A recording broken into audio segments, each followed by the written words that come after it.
die from a sort of internal drowning. With water flooding the pipes, time was running out. The tank should have been protected from contamination, but a catalogue of failures was about to have the most terrible consequences for the people of Bhopal.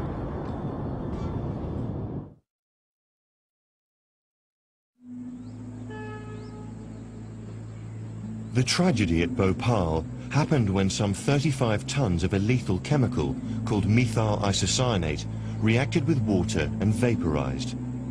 Thousands of people in the shantytown that surrounds the plant were gassed, dying in the same horrific way that soldiers were killed in the First World War. The disaster was due to an amazing combination of circumstances. Had each happened on their own, the accident would never have occurred. In terms of designing chemical plants, there are really two sorts of safety. One is designing the plant to be safe in the first place, and the second is operating it safely. And at Bhopal, there were problems in both areas. 3 hours to go until the catastrophic release. The first of many hundreds of litres of water found their way from a routine cleaning operation into the main pipe system that ran throughout the factory.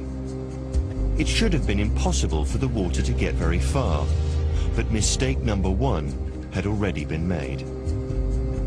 A safety procedure existed to isolate sections of pipeline before they were cleaned. A simple piece of metal called a slip blind is inserted and the bolts done up tight, achieving an impenetrable seal. Incredibly, this procedure was often ignored at Bhopal.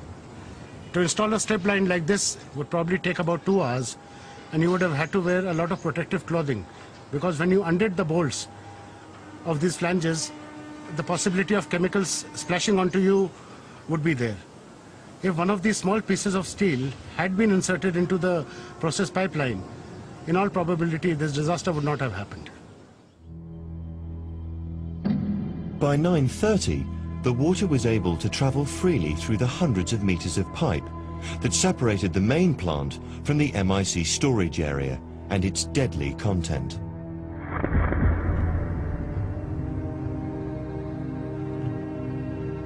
The disaster could still have been averted, however, had the gauges in the factory's control room been trustworthy. When this plant was designed and installed, the instrumentation here was probably state of the art as far as India goes.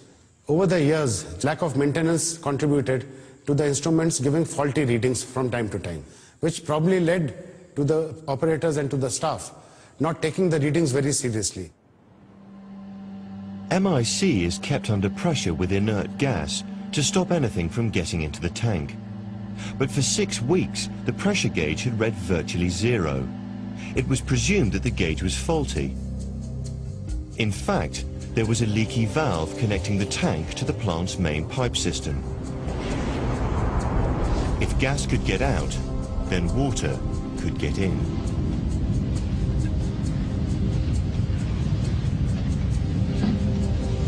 By approximately 10 o'clock, the contamination had started. The reaction of MIC and water generates carbon dioxide as one of its products. It also generates heat. Of course, the heat starts to warm the mixture. It's an exothermic reaction, as we call it. What I'm going to do is a similar reaction that obviously uses much safer chemicals.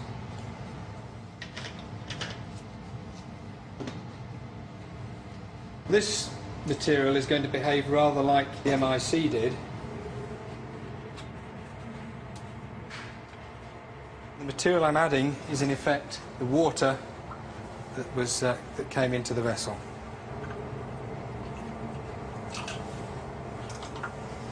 We add that, and as you can see, gas bubbles start to form.